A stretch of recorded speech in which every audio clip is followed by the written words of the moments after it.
अस्सलाम वालेकुम guys, welcome back to my channel. तो पिछले एक हफ़्ते से मैं अपने चैनल पर एक्टिव नहीं हूँ क्योंकि थोड़ा सा टाइम मेरे लिए मुश्किल चल रहा है और टाइम की बहुत कमी भी है क्योंकि फ़र्स्ट मीटिंग में मैं अपना काम देखती हूँ, यानी घर का जो भी काम होता है उसको ख़त्म करती हूँ जल्दी जल्दी। एंड ज़ोहर की नमाज़ के बाद मैं पापा के घर चली जाती हूँ और वहाँ से मैं आती हूँ इशा के टाइम। तो डेली का रूटीन मेरा यही बन चुका है और व्लॉग मैं इसलिए नहीं बना रही हूँ क्योंकि अंदर से मेरा मन बिल्कुल नहीं कर रहा था।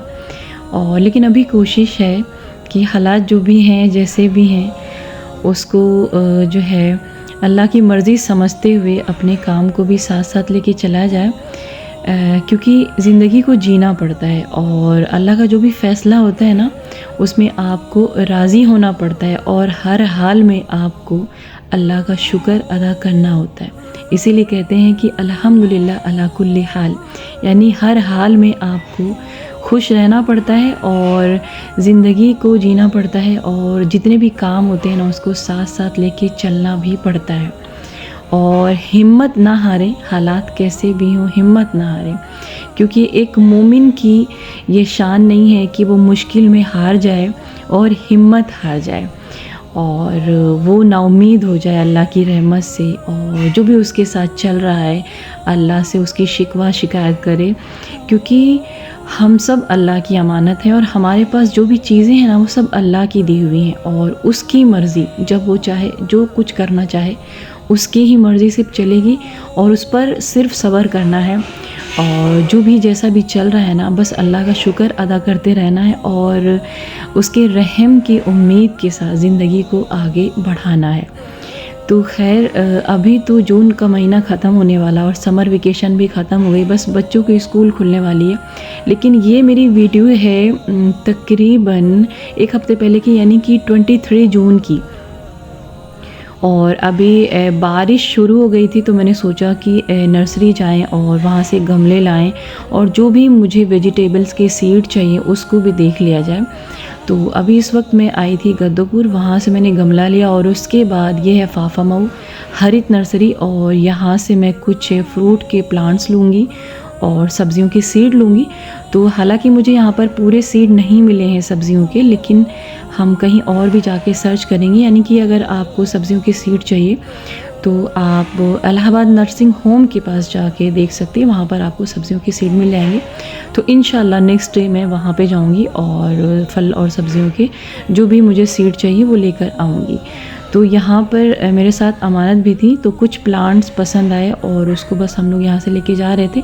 तो फ़िलहाल काम बहुत जल्दी से हो गया था क्योंकि मैं काफ़ी सुबह सुबह आ गई थी और मैं ना अपने जितने भी इम्पोर्टेंट्स काम होते हैं उनको सुबह सुबह करना ज़्यादा पसंद करती हूँ, क्योंकि सुबह का जो टाइम होता है ना बहुत बाबरकत वाला होता है और आप काफ़ी रिलैक्स होते हो तो हर काम में आपका दिल भी लगता है। तो अल्हम्दुलिल्लाह मैं घर पहुँच आई थी और यहाँ पर ये सारे प्लांट्स मैं लेकर आई थी। तो कौन कौन से ये फ्लावर हैं मुझे नहीं पता है, लेकिन कुछ ऐसे इसमें फ्लावर है ना जिनको मैंने ज़िंदगी में पहली बार देखा।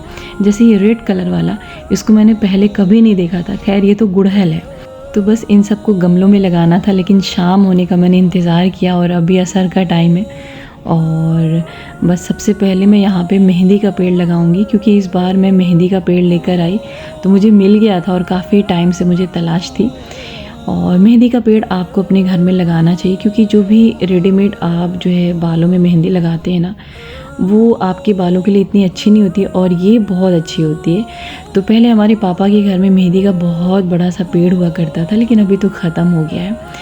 तो खैर अब इसी मेहंदी को मैं इंशाल्लाह यूज़ करूँगी और आप सब भी अपने घर में मेहंदी का पेड़ ज़रूर लगाएं। तो 60 रुपए का पेड़ मुझे मिल गया था और ये है मधुकामनी का पेड़ और इसका फ्लावर बहुत अच्छा स्मेल करता है और ये था आई थिंक 100 रुपीज़ का प्लांट। और ये सारे जो रखे हैं इनमें से तो 2 गुड़हल हैं और बाकी को मैं नहीं जानती और इंशाल्लाह मैं सर्च करके आपको ज़रूर बताऊँगी। और यहाँ पर बस अमानत रख के गई थी कि आप इस गमले में ये वाला लगाएं और बहुत सारा काम हो गया था और मुझे सारी सीड को भी डालना था और थोड़ी सी गर्मी भी, मतलब उमस लग रही थी, क्योंकि जब बारिश हो जाती है ना उसके बाद की जो गर्मी होती है ना वो बहुत ख़तरनाक होती है। और ये फ्लावर मुझे बहुत ही ज़्यादा पसंद आया और इसमें 3 कलर थे और मैं इस वक्त जो है एक ही कलर लेके आई थी और ये था 120 रुपए का। और इसमें येलो कलर भी था और आई थिंक पीच कलर भी था, उसको मैंने नहीं देखा था बट उन्होंने मुझे बताया था। और काफ़ी अच्छा इसका कलर लग रहा था और देखने में बेहद खूबसूरत था। और इस तरीके के जब फ्लावर आप देखते हैं ना तो बहुत अच्छा लगता है। और ये है गुड़हल का। तो आम तौर पे जो गुड़हल का पेड़ होता है वो यानी कि उसका जो फ्लावर होता है वो मैरून होता है, लेकिन यहाँ पर हमने पिंक और येलो लाया था। और ये वाला है फ्रूट का प्लांट और अभी हम आपको इसका नाम नहीं बताएंगे। हो सकता है कि आप में से बहुत सारे लोगों को इसका नाम पता भी हो। अभी हम थोड़ा सा इंतज़ार करेंगे, उसके बाद आपको बताएंगे। हालांकि फ्रूट मुझे बहुत पसंद है। तो खैर उसका प्राइस था 180। और ये है माल्टा का पेड़ और ये मुझे मिल गया था 250 का। और माल्टा भी बहुत अच्छा होता है सेहत के लिए, विटामिन सी से भरपूर होता है। और ये अनार का पेड़ और ये मुझे मिल गया था 150 में। तो ये सारे ही ग्राफ्टेड पेड़ हैं।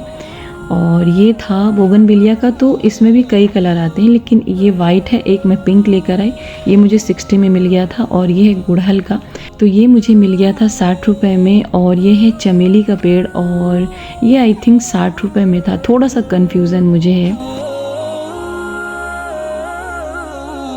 और ये 60 का था, इसका मैंने 2 पेड़ ले लिया था। और ये मधुकामनी है और ये 100 का था। और ये तो मेहंदी है और मेहंदी थोड़ी सस्ती मिली। और ये सबसे पहला प्लांट था जो मैंने घर में लाया था, वो भी गर्मी में जल चुका है और देखते हैं वापस आता है कि नहीं। और यहाँ पर मैं करी पत्ता दोबारा लेकर आई थी। और ये भिंडी के प्लांट हैं, इसको मैंने लगाया था अप्रैल के लास्ट वीक में, आई थिंक 27 या 28 अप्रैल को मैंने लगाया था। तो 10-12 गमलों में मैंने लगाया था, लेकिन सिर्फ 4 से 5 गमलों में इसके प्लांट आए थे। बाकी पता नहीं क्यों नहीं निकले, शायद बहुत गर्मी थी इस वजह से नहीं निकले। तो प्लांट बहुत अच्छा निकला हुआ है और इंशाल्लाह इसमें अच्छी भिंडी भी आएगी। और यहाँ पर ये ककड़ी छुपी हुई थी। और इन सारे गमलों में मैंने टमाटर के पेड़ लगाए थे, लेकिन वो जो है कामयाबी उसमें नहीं मिल पाई और सारे ही मतलब जल गए थे। तो इसमें मैंने मई के मंथ में इसके सीड डाल दिए। तो फ़िलहाल अभी मैं लॉन में ये बैगन और मिर्ची और ग्वार फली कोई सब्ज़ी होती है उसका जो है बीज मैं डालती हूँ और देखती हूँ कब तक निकलता है। क्योंकि जब आप प्लांट्स ख़रीद के लाते हैं ना तो वो तो आपको दिखता रहता है कि हाँ वो चल रहा है और आपके गमले में है, लेकिन जब आप बीज डालते हैं ना उसमें बहुत सारा आपको पेशेंस रखना पड़ता है, काफ़ी टाइम लगता है। और अभी आ गए थे छत पे और छत पे हम तकरीबन 5 गमलों में धनिया डालेंगे और 2 में पालक डालेंगे और 1 में पुदीना, 1 में सोया, 1 में मेथी। तो इस तरीके से पहले आप सीड को डालिए और एक पतली लेयर आप मिट्टी की डाल दें। और ज़्यादा मिट्टी डाल देंगे तो बीज नहीं निकलेगी। लेकिन धनिया में मुझे अभी तक सक्सेस नहीं मिला है, क्योंकि मैंने लास्ट टाइम कई बार बीज डाला था, घर की जो धनिया थी उसको डाला था तो वो नहीं निकली। फिर मैंने नर्सरी से लाया तो वो निकली थी, लेकिन गर्मी इतनी थी ना कि सब जल गई। तो इस टाइप के पॉट 10 हैं हमारे पास, उसमें मैंने धनिया पालक डाल दिया है। और ये वाले पॉट भी मेरे पास 10 हैं, इसमें से 4 को मैंने खाली रखा है गाजर और शलजम के लिए, बाकी 3 में मूली हैं और 2 में मैंने इधर सेम डाल दिया, 1 में भिंडी है और यहाँ पे 2 में धनिया लगी हुई है। और बाकी जो इस तरफ हैं उसमें भी मैंने बहुत सारी सीड डाली हैं। इंशाल्लाह मैं आपको बताती रहूँगी, यानी जैसे प्लांट इसके निकल जाएंगे ना मैं आपको बताऊँगी। और इस तरफ लगी है गमले में पालक, और ये पालक है गर्मी की, यानी कि मई के मंथ की है और बहुत अच्छी पालक निकली थी, हालांकि छोटे छोटे साइज़ की है। तो इसके पहले भी मैंने पालक को खाया था और ये दूसरी बैच हमारी रेडी हुई थी। तो 2-3 दिन मैंने गर्मी में लगातार पानी नहीं दिया था, जिसकी वजह से ये जल गई थी। तो नेक्स्ट मॉर्निंग मैंने सबको तोड़ा और आधी पालक का मैंने यहाँ पे पकौड़ी बनाया। तो यूँ तो आपको मार्केट में 10 रुपए की गड्डी पालक की मिल जाएगी, लेकिन जो आप अपने घर में मेहनत करके उगाते हैं ना और उसको अपनी आँखों के सामने बढ़ता हुआ देखते हैं ना, उसकी खुशी अलग होती है। और उसके खाने का जो जायका होता है ना वो भी बिल्कुल अलग होता है। तो आप भी अपने छत पे गमले रखिए और इसी तरीके से आप भी सब्जियों को उगा सकते हैं, लेकिन बस आपको थोड़ी सी मेहनत करनी होगी।